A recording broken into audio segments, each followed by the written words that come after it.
इश्क़ बुर्ज़म Wasim Asif episode number 20। सफ़ा, अरमग़ान और आयशा कहाँ हैं? आज जब सब लोग नाश्ते की टेबल पर इकट्ठा हुए तो टेबल पर अरमग़ान और आयशा को ना देखते ज़मीना बेगम फ़ौरन बोली, जिस पर सफ़ा ने परेशानी से इधर-उधर देखा। तभी उसे अरमग़ान टेबल की तरफ आता दिखाई दिया। मम्मा, अरमग़ान तो वो रहा, आयशा का नहीं पता। आयशा सो रही है अम्मी। सफ़ा की बात सुनते तालिया फ़ौरन बोली तो ज़मीना बेगम ने मुस्कुराते हाँ में सर हिलाया। तभी वफ़ा लाउंज में दाखिल हुई।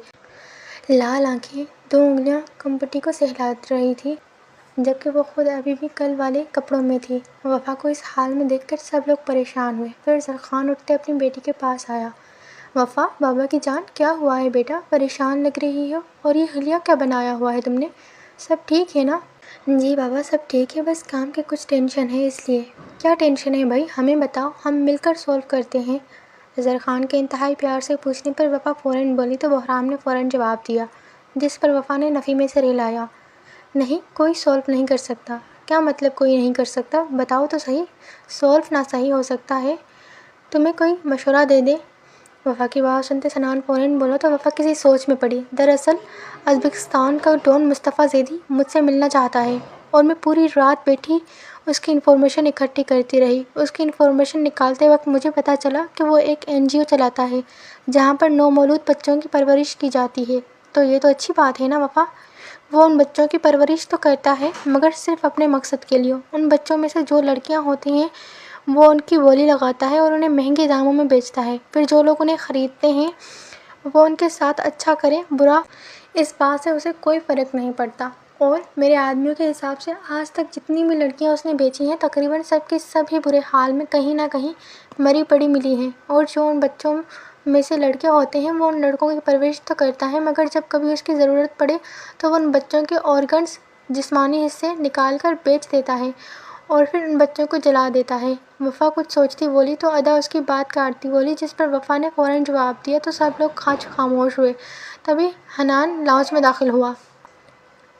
अस्सलाम वालेकुम। वालेकुम अस्सलाम। हनान, तुम यहाँ?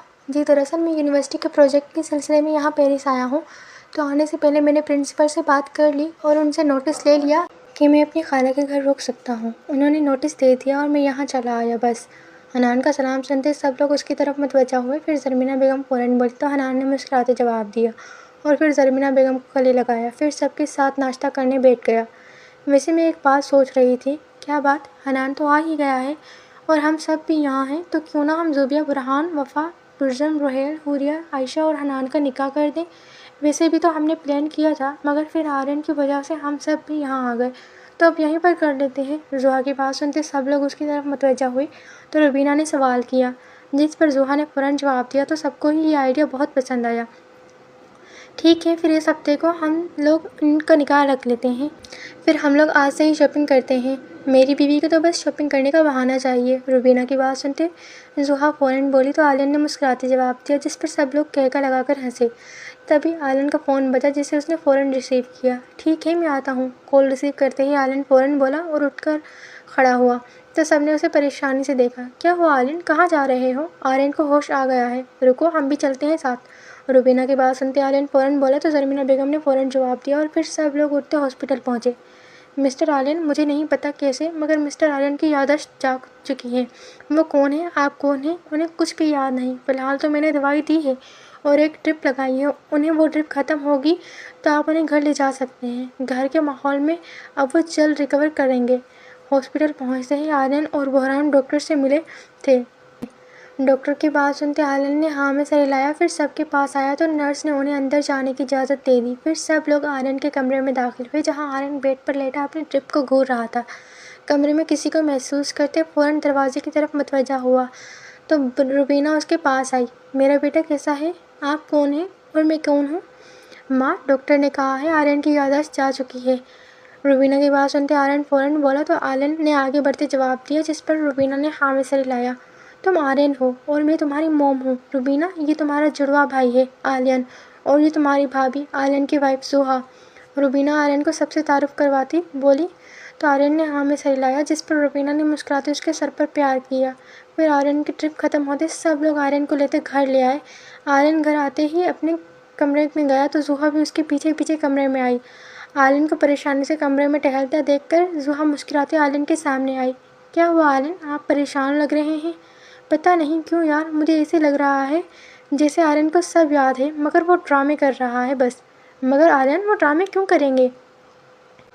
जुहा के सवाल पर आर्यन परेशानी से सोफे पर बैठता बोला तो जुहा भी उसके पास बैठती बोली, यही तो मुझे भी समझ नहीं आ रहा। आप उनकी पिछली लाइफ जानते हैं, शायद इसलिए आपको लग रहा होगा। पता नहीं, मैं इस बार रिस्क नहीं ले सकता। अगर इस बार आर्यन ने कुछ किया तो मुझे कंफर्म है, एक तो खाला की फैमिली हमसे छूट जाएगी, दूसरा अब की बार आर्यन जिंदा नहीं बचेगा। आर्यन के परेशानी से जवाब देने पर जुहा फ़ौरन बोली तो आर्यन ने फिर जवाब दिया और उठ खड़ा हुआ। जुहा, बाकी सब तो आर्यन से वाकिफ़ हैं मगर तुम नहीं हो, और मैं तुम्हारे मामले में कोई रिस्क नहीं ले सकता। इसलिए आज से हम दोनों एक कोड वर्ड से बात शुरू करेंगे, ठीक है? मगर कौन से कोड वर्ड से?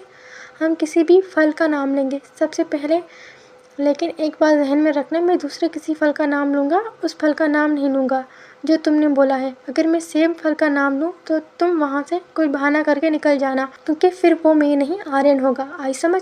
आर्यन की बात सुनते जुहा फ़ौरन बोली तो आर्यन उसे समझाते बोला, जिस पर जुहा ने हाँ में सिर हिलाया तो आर्यन उसे अपने सीने में भींच गया। फिर वो दोनों नीचे लॉन्च में आए जहाँ सब लोग बैठे निकाह की तैयारियां शुरू करने की बात कर रहे थे, जबकि आर्यन बेटा मज़े से फ्रूट्स खा रहा था, वो भी रुबीना के हाथ से। जुहा और आर्यन भी जाते लॉन्च में बैठे तभी आधा चाय ले आई, जिसे सब ने ढेर सारी बातों में इंजॉय किया। आज सब लोग शॉपिंग पर जा रहे थे जबकि वफ़ा अपनी एक मीटिंग के सिलसिले में जा रही थी। उसने सबको मॉल में बाद में ज्वाइन करना था। सब लोग शॉपिंग के लिए निकल चुके थे जबकि आर्यन को घर पर उसकी दवाइयाँ देते सुला दिया था। वफ़ा घर से निकलती सीधी करीबी रेस्टोरेंट पहुंची जहां उसे कुछ लोग मिलकर उज़्बेकिस्तान के डॉन मुस्तफ़ा ज़ैदी की इन्फॉर्मेशन देने वाले थे, जबकि बाकी सब लोग मॉल पहुंच चुके थे। वफ़ा रेस्टोरेंट पर बैठी काफ़ी पी रही थी जब दो लड़के आते उसके पास बैठे और उसे कुछ फाइल्स पकड़ा गए। मैम, हमने पता किया है मुस्तफ़ा ज़ैदी आपसे बस इसलिए हाथ मिलाना चाहता है ताकि उसका काम बंद ना हो। वो इंडिया और पाकिस्तान से नौमौलूद बच्चे इकट्ठे करता है और फिर उन्हें एक कंटेनर के ज़रिए उज़्बेकिस्तान बुलाता है। आप इससे हाथ ना मिलाया तो जल्द उसका ये काम बंद हो जाएगा और वो ये काम बंद नहीं करना चाहता। वो लड़का मुसलसल बोलता उसे सब कुछ बता रहा था जबकि वफ़ा उसे सुनने के साथ साथ फाइल खोले देख रही थी। दूसरी तरफ सब लोग शॉपिंग मॉल पहुंच चुके थे। मॉल पहुंचते ही सब ने ही अपने अपने मुताबिक शॉपिंग शुरू की। जब हुरिया को एक दुकान में आसमानी रंग का लहंगा पसंद आया और वो फ़ौरन उस दुकान में घुसी। लहंगा करीब से देखने में उसे इतना भी खास ना लगा तो वो बाहर निकली। अपने सामने कॉरिडोर खाली देखते परेशान हुई। अभी वो दो कदम आगे बढ़ी ही थी कि पीछे से आते सेल्समैन ने उसे मुखातिब किया, सुनिए मैम, वो आपकी फैमिली इस साइड को गई है। आपको कैसे पता मेरी फैमिली का? वो आपको उनके साथ देखा था इसलिए कहा, आगे आपकी मर्ज़ी। सेल्समैन की बात सुनते हूर फ़ौरन बोली तो सेल्समैन ने फ़ौरन जवाब दिया, जिस पर हूर हाँ में सिर हिलाती दूसरी साइड चल पड़ी। थोड़ा आगे जाकर उसे अंदाज़ा हुआ कि मॉल का ये हिस्सा बाकी हिस्सों से कदरे सुनसान है। फिर हूर तेज़ी से मुड़ी तो उसे अपने सामने वही सेल्समैन खड़ा नज़र आया जिसे हूर ने ऐसे इग्नोर किया जैसे उसे देखा ही ना हो। फिर हूर फ़ौरन आगे बढ़ी तो सेल्समैन ने पीछे से हूर को मुंह पर एक बड़े साइज़ का रुमाल रखा, जिस पर हूर ने मुंह से हटाते सांस लेने की कोशिश की मगर नाकाम रही और फिर 2 ही मिनट में हूर होशो हवास से बेगाना हो गई। फिर वो सेल्समैन उसे कंधे पर उठाता मॉल की पिछली साइड से बाहर निकला और उसे ले जाते सामने खड़ी एक काले रंग की मर्सिडीज़ में बिठाया तो वो मर्सिडीज़ हूर को लेती स्पीड में वहाँ से निकली और देखते ही देखते उस सेल्समैन की आंखों से ओझल हो गई, जबकि वो सेल्समैन खामोशी से आता वापस अपनी दुकान पर खड़ा हो गया।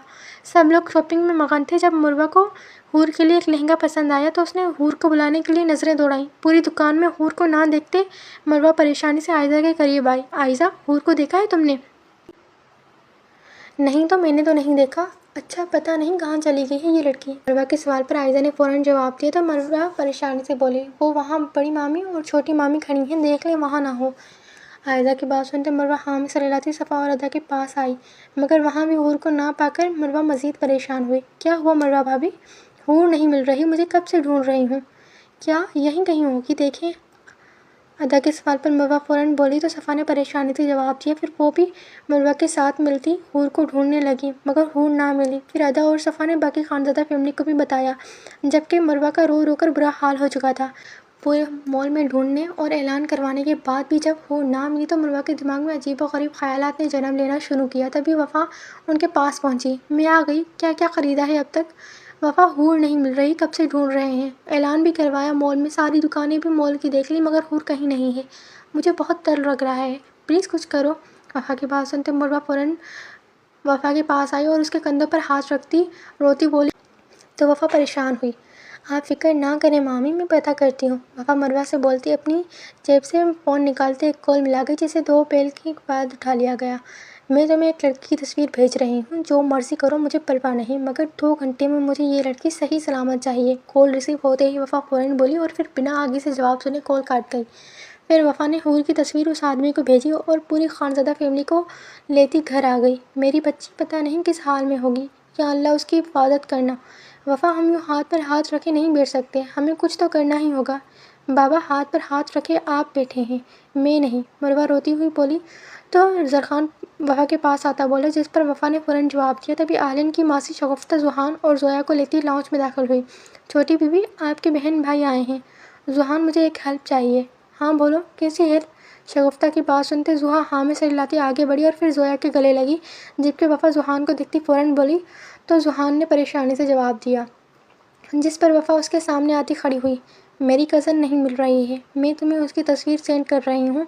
चाहती हूँ तुम अपनी पूरी टीम से कहो कि उसे जल्द अज जल्द ढूंढ निकालें और सही सलामत वापस घर ले आएँ।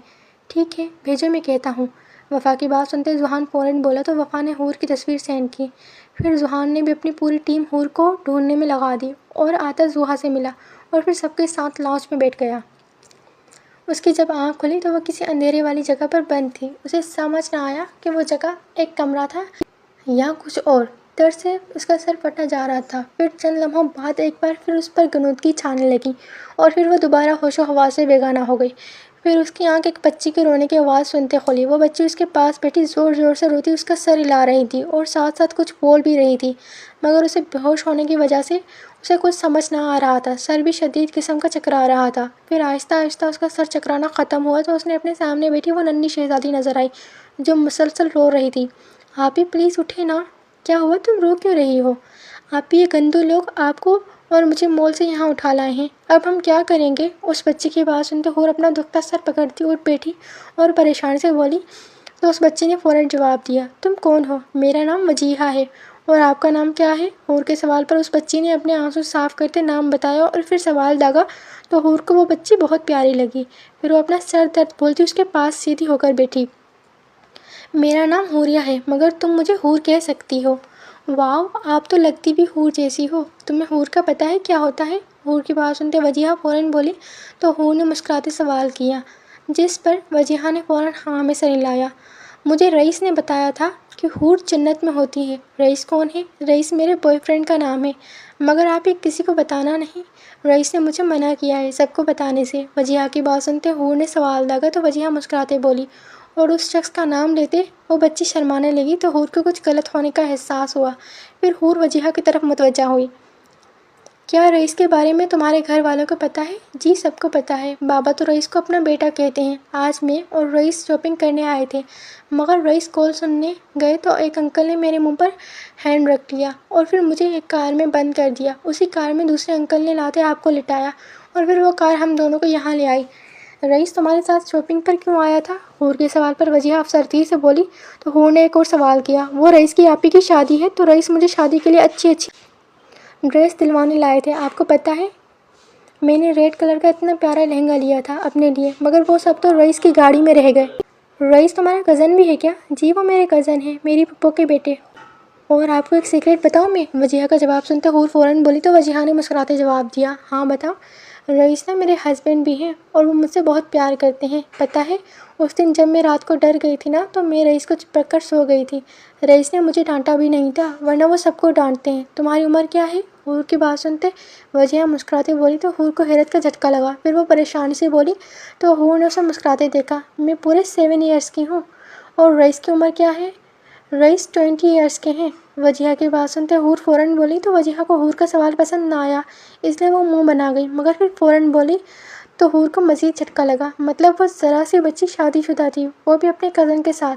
फिर हूर ने वजीहा को देखा, जो अगवा होने से ज़्यादा अपना लाल लहंगा रईस की गाड़ी में रहने पर शौक मना रही थी।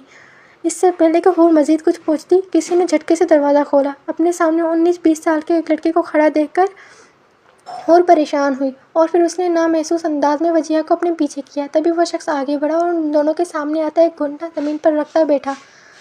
वजी जान, उस लड़के के इंतहाई प्यार से बोलने पर हूर के पीछे छुपी वजीहा फ़ौरन बाहर निकली और मुकाबिल के गले से लिपटी तो उस शख्स ने भी वजीहा को अपनी बाहों में समेटा। वजीहा, ये कौन है? आप ही मेरे रईस हैं। रईस, आप कहाँ थे? पता है मैं डर गई थी। फिर आप ही मुझसे बातें करने लगी और मेरा डर ख़त्म हो गया। हूर के सवाल पर वजीहा हूर को देखती बोली और फिर रईस से बोली तो रईस हल्का सा मुस्कुराया। मगर तुम यहाँ कैसे पहुँचे? ये सवाल करने का वक्त नहीं है, हमें यहाँ से जल्द अज जल्द बाहर निकलना है। चलें अभी यहाँ से। हूर के सवाल पर रईस फ़ौरन बोला तो हूर ने हाँ में सर हिलाया और फिर वो दोनों उठते वहाँ से बाहर निकले। वो एक छोटा सा लकड़ी का घर था जिसमें हूर और वजीहा को कैद किया गया था। इस घर के पीछे ही रईस ने अपनी गाड़ी पार्क की थी। रईस उन दोनों को ले जाता अपनी गाड़ी में बिठा गया और फिर अपनी गाड़ी वहाँ से जन करके निकाल ले गया।